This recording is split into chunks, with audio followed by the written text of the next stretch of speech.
En este canal hemos hecho videos de creepypastas, casos reales, noticias paranormales, mitología e incluso anécdotas reales, pero ya que el canal sigue creciendo, incluimos una nueva sección denominada Anécdotas de suscriptores. Esta sección incluirá las historias que me comentan, ya sean propias o informadas por ustedes. Este caso que me comentaron es particularmente extenso, por lo que he decidido incluirlo en varias partes, así que aquí está la primera parte. Hola, ¿qué tal? Buenos días o noches, damas y caballeros. Yo soy Zeta y es momento de superar tus miedos. Hoy hablaremos sobre las anécdotas de suscriptores, parte 3. Iniciemos. Nací en una casa que se encuentra en Ciudad del Este, Paraguay, especialmente en el barrio que hoy se conoce como Ciudad Nueva. Mi padre fue un ingeniero electricista de Asunción. Era muy bueno en su trabajo. Por este motivo lo llamaron para construir Itaipú, que se convirtió en la represa hidroeléctrica más grande del mundo. Él quería vivir fuera de las viviendas que Itaipú brindaba a los obreros, en lo que hoy en día conocemos como áreas desde 1 hasta 8. Mi papá buscó una casa alejada de estas áreas y encontró una casa que se ofrecía en el barrio que mencioné que yo vivía. Casualmente, el dueño estaba desesperado por venderla y se lo dio por un precio muy bajo y desapareció para siempre. En esa época no se tenía mucho en cuenta los documentos y cosas así. Como el terreno ya tenía una enorme casa hecha de madera, se quedó a vivir ahí. Tiempo después, trajo a una mujer que es madre de mis medias hermanas mayores. Ellas fueron las primeras en experimentar cosas extrañas en esta casa. Mi padre siempre negaba que hubiese algo raro, pero un día mi madrastra, que se llamaba Fidelina, vio algo que la asustó tanto que no podía parar de llorar. Dice que entre los bananeros que había en aquella época, en la parte del fondo del terreno, vio a un hombrecillo de unos 30 centímetros, completamente plateado, como si fuera de mercurio o algún material similar. Se acercaba a ella y la llamaba con sonidos. Sss, sss. Salió corriendo de ahí y se lo contó a mi padre. Este no lo creyó y fue a revisar, pero no encontró nada. En ese tiempo mis hermanas ya tenían de 9 a 10 años. Mi padre siempre quedaba dormido en su sillón rojo, con su perro custodiando atentamente bajo su asiento, mientras que mi madre dormía sola. Una noche mi madre lanzó un grito desgarrador. Nos despertamos toda la familia y preguntamos qué pasó. Ella nos contó que alguien se acostó a su lado, a su espalda mejor dicho, como haciendo cucharita, en posición fetal digamos.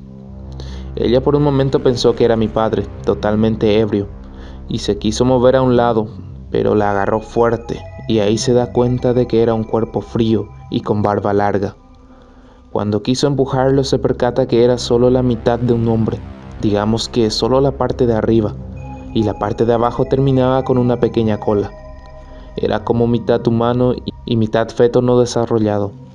Quiso gritar y le tapaba la boca con fuerza, y con mucho esfuerzo por el desespero pudo sacarle la mano fría, y por fin consiguió gritar.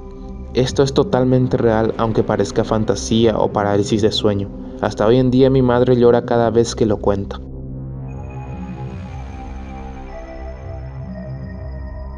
Mi padre se separa de su mujer y conoce a la mujer que es mi madre.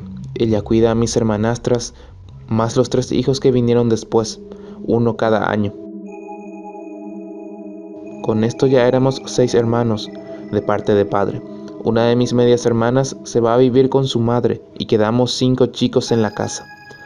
Cada uno tuvo sustos terribles, cada vez más frecuentes y peores. Contaré nada más los casos que yo conozco, ya que son muchas las personas que tienen anécdotas de este lugar. Después de la muerte de casi toda mi familia, creíamos finalmente que el único responsable era mi padre, hasta que él también falleció. Recuerdo que él también poseía un libro de magia negra. Solo llegué a verlo en una ocasión por descuido de mi padre. Solo por unos segundos antes de que mi hermana mayor me lo arrebatara de las manos para guardarlo. Yo tenía 7 años. Mi padre falleció en Argentina. Después de eso, alguien tenía que quedarse a cuidar la casa que estaba en Ciudad del Este, ya que faltaba mantener la casa y también los vagabundos empezaban a entrar y a fumar en el lugar.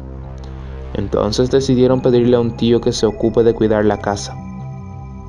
2 años después, decidieron festejar el cumpleaños de una prima mía en la casa, que sería la hija de este señor encargado.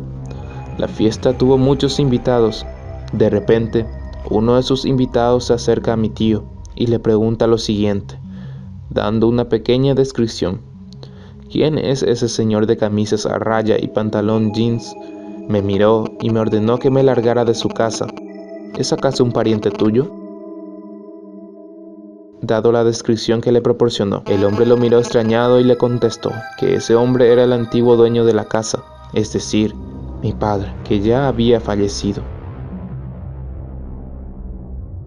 En ese momento todo el mundo salió corriendo de esa casa y nadie pudo explicar cómo pudo suceder algo así. Después de este incidente, ya nadie quería volver a pisar en esa casa, incluyendo a los que vivían en ella. Fue por eso que después de un tiempo abandonaron el lugar, pero esa no fue la única vez que alguien presenció sucesos similares. Todos los que se quedaban como encargados de cuidar la casa o simplemente estaban interesados en alquilarla, reportaron sucesos realmente extraños que hicieron que ninguno permanezca ahí por mucho tiempo. Una vez fuimos a Caacupé, lugar que es famoso por la Virgen de Caacupé. Trajimos Pindocaraí y cruces. Para los que no sepan qué es Pindocaraí, es una rama de palma bendecida, generalmente utilizada en festividades como Semana Santa. Lo que ocurrió fue que al día siguiente de traer estos objetos, amanecieron en pedacitos, como si algún animal lo destrozara, y en el caso de las cruces, estaban colocadas boca abajo. Esto pasó cuando yo tenía 8 años. Lo paranormal es muy normal en mi vida y a todo lo que rodea a mi familia. He escuchado, visto y hasta me han pisado cosas paranormales.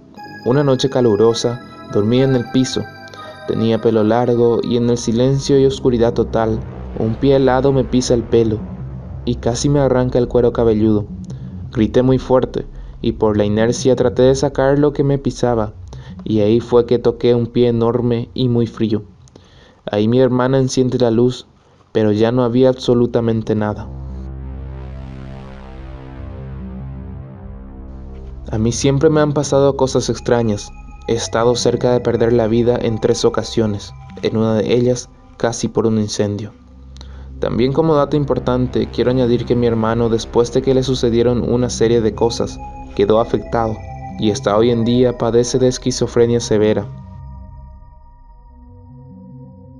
A los 17 años empezó con sus alucinaciones, cada vez más frecuentes. Todo empeoró desde que falleció mi padre, cuando él tenía 19 años.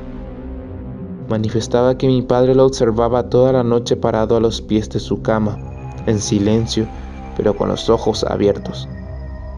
Ya estando en Argentina, decía que mi abuela hacía macumba y que lo acosaba por las noches. Macumba es como decir brujería. Empezó a olvidarnos a todos y decía que queríamos acabar con él. Llegó a escaparse de casa y a desaparecer por todo un mes, hasta que la policía lo encuentra caminando por la autopista panamericana descalzo, con los pies sangrando. Había caminado por un mes y lo encontraron a unos 100 kilómetros de casa. Cuando fui a retirarlo de la comisaría, tenía una barba larga, estaba como un mendigo muy flaco, pero con la mirada loca. Lo llevamos al hospital y le pusieron inyecciones y suero. Quedó internado por una noche. La misma madrugada escapa del hospital y de vuelta hicimos la denuncia de extravío. Así fue escapando varias veces hasta que un día desaparece por meses. Entonces fui a buscarlo en las peores villas de Argentina con una foto en la mano. Semanas después, llama a un vecino de mi casa, de Paraguay, y me dice que mi hermano estaba en mi casa abandonada, solo con la ropa puesta sin documentos, es decir, sin dinero alguno. Llegó desde Buenos Aires, Argentina, hasta Ciudad del Este, Paraguay. Esta ha sido solamente la primera parte de este relato. Te recomiendo seguir el canal, suscribirte y activar la campanita para que YouTube te avise cuando yo suba un nuevo video. Nos vemos en la próxima. Buenas noches.